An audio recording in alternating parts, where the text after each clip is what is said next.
이더리움 한 개에 25만 달러?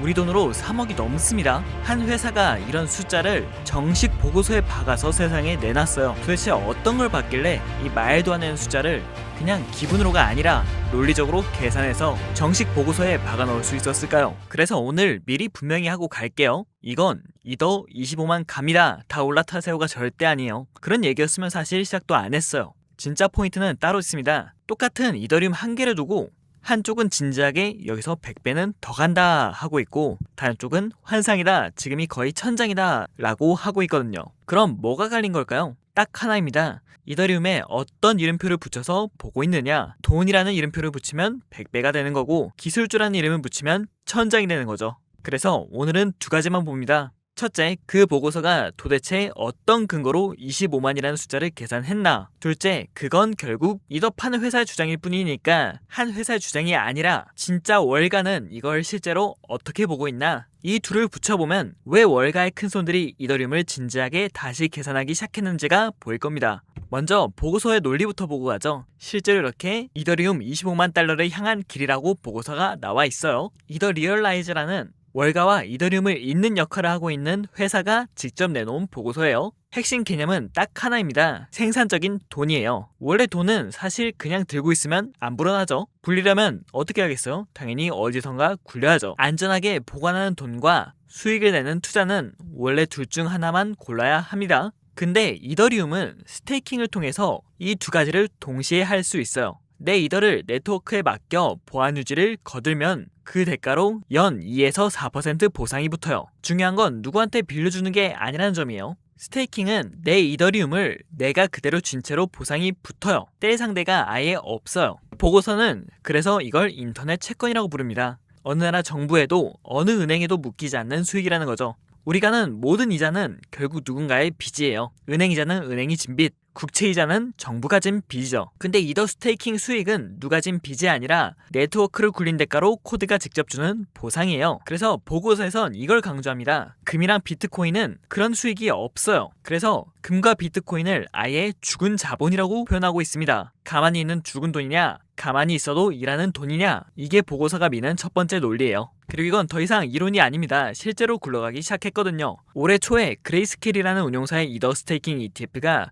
미국 최초로 이 스테이킹 보상을 주식처럼 주주들한테 직접 분배했어요. 펀드 자산의 67%를 스테이킹에 넣어서 나온 수익을 일반 투자자한테 배당처럼 꽂아준 거예요. 결국 이게 무슨 뜻일까요? 이제 코인 지갑이 뭔지도 모르는 전통 금융권 투자자도 그냥 증권 계좌에서 이더 ETF를 사는 것만으로도 이자가 붙는 돈을 실제로 손에 쥐기 시작했다는 거죠. 앞서 보고서가 말했던 생산적인 돈이 이 종이 위의 개념이 아니라 제도권 상품으로 이미 나와 있었던 거예요. 그리고 이 다음이 보고서의 진짜 핵심이에요. 이더 리얼라이즈는 이더가 돈이 될 자격 있나를 말로만 주장한 게 아니라 금과 비트코인과 이더리움 셋을 나란히 놓고 돈으로서의 속성 10가지를 항목마다 점수 매긴 표를 만들었어요. 항목만 놓고 보자면 희소성, 대체 가능성, 분할성, 휴대성, 내구성, 검증 가능성, 검열 저항, 역사, 그리고 보유 비용, 그리고 마지막으로 수익성입니다. 이 10칸으로 금과 비트코인과 이더리움을 직접 비교한 거죠. 사실 개념 자체가 어렵지만 이것만 아시면 됩니다. 이런 항목들에서 이더리움은 금과 비트코인보다 대부분 높은 점수를 받았다는 거예요. 특히 표의 맨 아래 두 칸 보유 비용과 수익성이 아까 말한 그 생산적인 돈의 개념이겠죠. 스테이킹으로 들고만 있어도 수익이 붙으니까 가만히 두면 보관비만 나가는 금이나 비트코인은 이 두 칸에서 거의 빵점이고 이더리움만 만점이죠. 결과를 보면 10칸 중 9칸에서 이더리움이 금과 비트코인과 같거나 우위예요. 딱 한 칸만 빼고요. 이 한 칸은 뭘까요? 바로 역사입니다. 사실 금은 3000년 됐고 비트코인은 17년 버텼는데 이더는 이제 10년 남짓이거든요. 그래서 표에서도 이 칸만 이더가 유일하게 약함으로 찍혀있어요. 보고서에서는 역사 그 한 칸만 빼면 이더는 나머지 기준에서 금이나 비트코인보다 더 나은 돈이다 라고 말하긴 했지만 바꿔 말하자면 시간이 흘러 이 한 칸이 채워지면 판이 통째로 뒤집어질 수 있다는 얘기기도 하겠죠. 보고서가 비트코인보다 낫다고 주장하는 근거 하나 더 있습니다. 바로 스스로를 지키는 힘이에요. 비트코인은 채굴자에게 주는 보상이 4년마다 반으로 줄게 설계가 되어 있어서 시간이 갈수록 네트워크를 지키는 데 쓰는 예산이 쪼그라드는 구조적인 고민이 있어요. 우리가 흔히 말하는 반감기라는 개념이 있죠. 반면 이더는 값이 오를수록 공격에 필요한 비용도 같이 올라요. 이더를 공격하려면 막대한 이더리움을 사들여야 하는데 나쁜 짓 하다 걸리면 그게 통째로 몰수당하거든요. 그러니까 이더리움은 비싸질수록 공격하기가 더 어려워지는, 덩치가 커질수록 갑옷도 같이 두꺼워지는 구조라는 거예요. 보고서는 이걸 돈이 갖춰야 할 핵심 조건으로 보고 있습니다. 자, 그렇다면 우리한테는 중요한 건 이거죠. 25만이라는 숫자가 어떻게 나왔을까요? 계산 자체는 의외로 단순해요. 핵심은 화폐 프리미엄이에요. 어떤 자산값에서 실제 산업적 쓸모로 빼고 순수하게 이건 돈이다 라는 믿음 때문에 얹힌 값만 따로 떼어낸 거예요. 그래서 금 화폐 프리미엄도 보시면 26조 달러라고 되어 있는데, 예를 들면 뭐 액세서리나 반도체 같은 진짜 쓸모 있는 가치는 10% 정도밖에 안 되고, 나머지 90% 약 26조 달러는 순전히 이건 가치를 저장하는 돈이다 라는 믿음으로 얹힌 값이라는 거죠. 비트코인은 사실 산업적 쓸모가 거의 없으니 시총의 거의 대부분이 이 프리미엄이고요. 그렇다면 이 둘을 합치면 인류가 정부 손 안 타는 돈한테 얹어준 값이 대략 27조 달러. 보고서는 그래서 여기서 가정을 던진 겁니다. 이 27조 달러가 언젠가 전부 이더리움으로 옮겨온다면, 그리고 시중에 돌고 있는 이더리움이 약 1억 2천만 개 정도입니다. 그럼 한 개에 약 25만 달러가 나온다는 겁니다. 영상 맨 앞에 그 숫자가 그렇게 나온 거예요. 여기서 오해하면 안 되는 게 있어요. 보고서도 27조 달러가 통째로 다 이더로 온다고 진짜로 믿는 건 아니에요. 그건 천장이 어디쯤인지 보여주려는 극단적인 가정이고, 진짜 메시지는 따로 있어요. 이 거대한 돈의 바다에서 단 몇 퍼센트만 이더 쪽으로 흘러도 지금 시총 기준으론 엄청난 재평가가 일어난다는 거예요. 그래서 보고서를 낸 사람도 이렇게 말하고 있습니다. 이제 이더가 돈이 될 수 있는 창문이 열리고 있다. 문제는 방향이 아니라 시점일 뿐이다. 25만 달러라는 그 가격 숫자보다 이더에 돈 이름표가 붙기 시작했다는 그 방향을 보라는 거죠. 결국 이 보고서조차 스스로 못을 박아요. 지금 당장은 이 전제가 성립되지 않는다. 시장은 여전히 이더를 돈이 아니라 아까 돈 말고 뭐였죠? 기술주로 본다. 게다가 이건 사실 어디까지나 이더를 옹호하는 회사의 입장에서 나온 겁니다. 이더 리얼라이즈는 아까 말했듯이 월가와 이더리움을 잇는 회사니까요. 논리가 아무리 정교해도 결국 자기 편을 드는 글이에요. 그래서 진짜 중요한 질문은 이거죠. 이런 이해관계에서 떨어진 진짜 월가는 이걸 어떻게 보고 있냐? 여기서부터가 오늘의 핵심입니다. 조셉 샬롬이라는 사람이 있습니다. 이력이 중요해요. 세계 최대 자산운용사 블랙록에서 20년 동안 일하면서 우리가 다 아는 그 비트코인, 이더리움 ETF, 아이시어즈 상품을 직접 설계한 핵심 인물이에요. 월가가 코인을 제도권으로 끌어들인 그 작업을 손수한 사람이라는 거죠. 그리고 이 사람은 현재 이더리움을 세계에서 두 번째로 많이 보유한 회사 샤프링크를 이끌고 있어요. 실제로 지금 이 회사는 기관 투자자 비중이 1년 반 만에 6에서 47%까지 뛰었는데, 그 명단 맨 위에 우리가 잘 아는 피델리티까지 있죠. 그리고 실제 이 사람은 자기 커리어와 회사를 어떻게 보면 통째로 이더에 걸었는데 대체 왜 그랬을까요? 실제로 최근 인터뷰에 나와서 한 말은 이겁니다. 한마디로 성적표를 보라는 거예요. 가격이라는 시끄러운 잡음 말고 실제 성적표를 펼치면 이더리움은 신뢰, 유동성, 보안에서 경쟁자들을 큰 차이로 이기고 있다는 거죠. 그리고 말하는 핵심 근거는 이겁니다. 달러를 블록체인에 올려놓은 스테이블 코인, 이게 지금 전 세계 결제의 핵심 수단이 되었는데, 지금 이 그래프를 보면 알 수 있듯이 그 절반 이상이 이더리움 위에서 정산이 되고 있어요. 이더리움 위에 올라온 스테이블 코인만 거의 1,600억 달러에 달합니다. 그리고 더 놀라운 규모가 하나 더 있어요. 2024년만 봐도 한 해 스테이블 코인으로 오간 결제액이 27조 달러를 넘겨서 비자와 마스터카드를 합친 것보다 많았어요. 이더리움 본체 한 군데서만 한 달에 480억 달러치가 정산된 적도 있었어요. 우리가 아직 체감을 못할 뿐이지 우리가 카드로 긁는 그 액수보다도 이미 세계에서 가장 큰 결제망 중 하나가 블록체인 위에서 24시간 돌아가고 있었고, 그 중심이 뭐다? 그 절반이 넘는 규모가 돌아가고 있는 이더리움이란 겁니다. 스테이블 코인뿐만 아니라 실물 자산 쪽도 마찬가지예요. 부동산이나 국채 같은 진짜 자산을 블록체인으로 올리는 시장, 우리가 흔히 토큰화 시장이라고 말하는 곳 규모가 현재 320억 달러 규모인데, 그중 절반이 훌쩍 넘는 60% 안팎이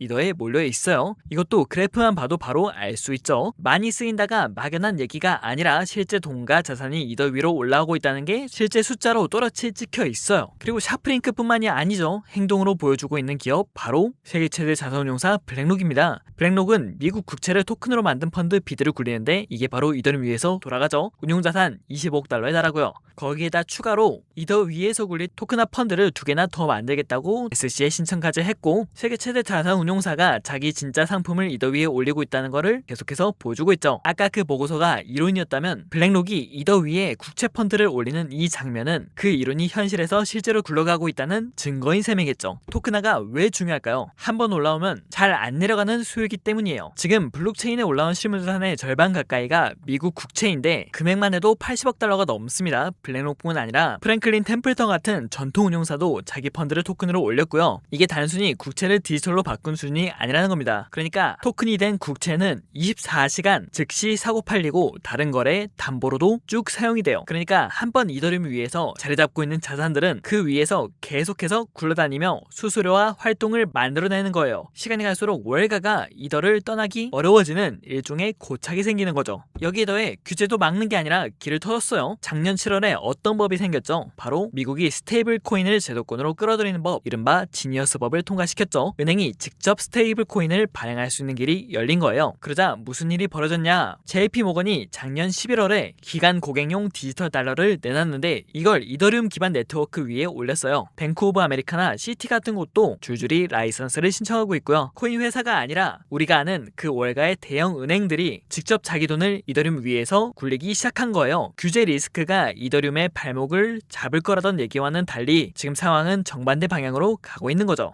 그렇다면 이 월가의 거물들은 왜 하필 이더리움을 선택하고 있을까요? 사실 막말로 자기들이 더 빠른 체인을 만들면 되는 거 아니냐 할 수도 있어요. 근데 핵심은 바로 거기 있습니다. 중립성이에요. 생각을 해보세요. 은행이 진짜 돈을 경쟁사가 소유한 결제망 위에 올릴 수 있을까요? 없겠죠. 만약 은행들이 각자 소유의 체인을 만들었는데 상대방 소유의 체인에 돈을 보냈다가 경쟁사가 규칙을 바꾸거나 수수료를 올리면 어떻게 될까요? 문제가 당연히 되겠죠. 그런데 이더리움은 특정 회사 소유도 아니고 충분히 분산이 되어 있어서 서로 경쟁하는 은행들이 다 같이 올라타도 어느 한 곳이 독식할 수 없는 중립지대입니다. 그래서 결제와 정산의 공용 바닥으로 이더가 선택이 되고 있는 거예요. 빠르기만 한 게 아니라 아무도 주인이 아니라서 쓸 수 있는 땅인 거죠. 그래서 현재 가격이 부진한 와중에도 상장 기업들이 회사 곳간에 쌓아둔 이더만 합쳐서 610만 개 정도예요. 약 190억 달러 정도예요. 비트코인을 회사 자산으로 담던 흐름이 1년 사이 이더리움으로도 번진 거죠. 앞서 본 샤프링크처럼 여러 상장사가 이더리움을 사들여 그냥 두는 게 아니라 스테이킹으로 굴리면서 수익까지 받고 있고요. 그리고 핵심은 당연히 타이밍이겠죠. 지금 이렇게 개인 투자자들이 지쳐서 던지는 동안 기관들은 오히려 그 물량을 조용히 빨아들이고 있다는 거죠. 사실 시장에서 가장 많이 떠도는 말 중에 하나가 다들 항복할 때가 오히려 스마트머니가 사는 때라고 말을 하죠. 그리고 그게 지금 실제 보유 데이터로 지키고 있어요. 그리고 이러한 데이터들을 토대로 앞서 말했던 샤프링크의 CEO는 이더리움의 전망을 이렇게 보고 있어요. 이더리움 위에 묶이는 자금은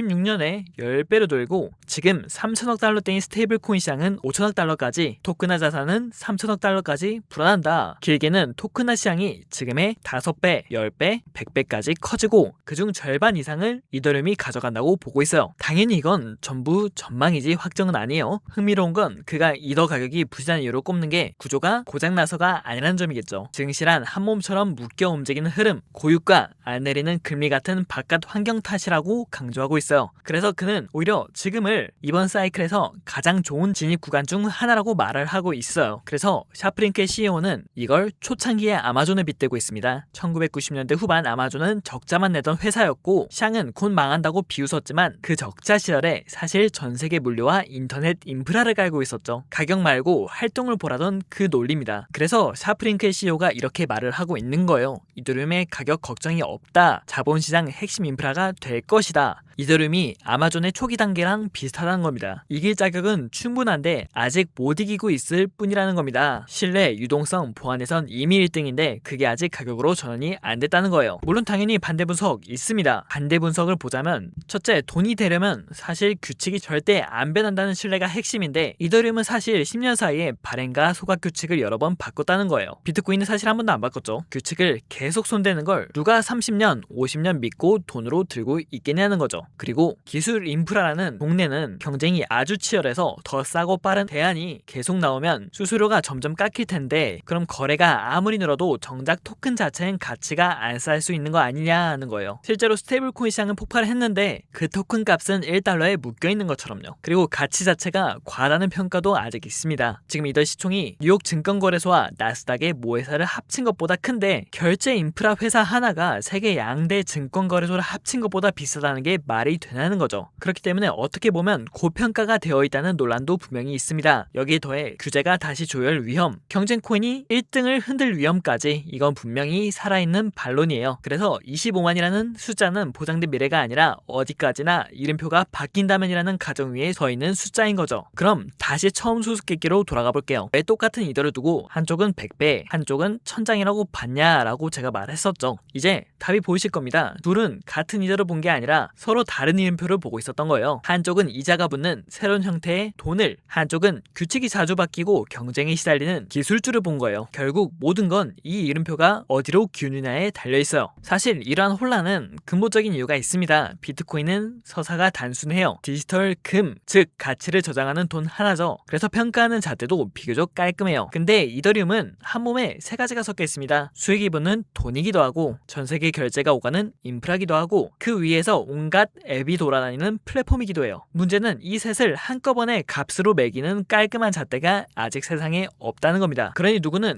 돈의 부분에 무게를 둬서 100배를 말하고 누구는 기술 플랫폼 부분만 보고 1000장이라고 말하는 거죠. 똑같은 자산을 두고 결론이 극과 극으로 갈리는 진짜 이유가 바로 이 평가 모델의 부재예요. 그래서 결론을 솔직하게 말씀드릴게요. 제가 느낀 바로는 당연히 지금 당장 이더가 25만원 간다, 그건 아닙니다. 지금 이더리움은 사실 여전히 시장이 보기에는 기술주로 보고 움직이고 있어요. 그건 인정해야 됩니다. 하지만 방향만 놓고 보면 무게중심은 현재 분명히 돈 쪽으로 쏠리고 있어요. 가격이 빠지든 말든 블랙록은 이더리움 위에서 뭐 했죠? 국제펀드 굴리기 시작했어요. JP모건 같은 회사는요, 자기 디지털 달러를 이더리움 위에서 굴리기 시작했고, 그리고 그레이스케일 같은 회사는 스테이킹 이자를 어떻게 했다 했죠? 한테 나눠주기 시작했어요. 이건 분명한 팩트입니다. 어떻게 보면 가격과 상관없이 인프라가 먼저 깔리고 있어요. 그래서 제 판단은 이래요. 이더리움은 결국 기술주에서 돈으로 천천히 재평가되는 길 위에 서 있는 상황이다. 다만 그게 1년 뒤일지 10년 뒤일지 속도는 아무도 모른다. 방향은 보이는데 타이밍은 모른다. 이게 가장 정직한 결론이라고 생각합니다.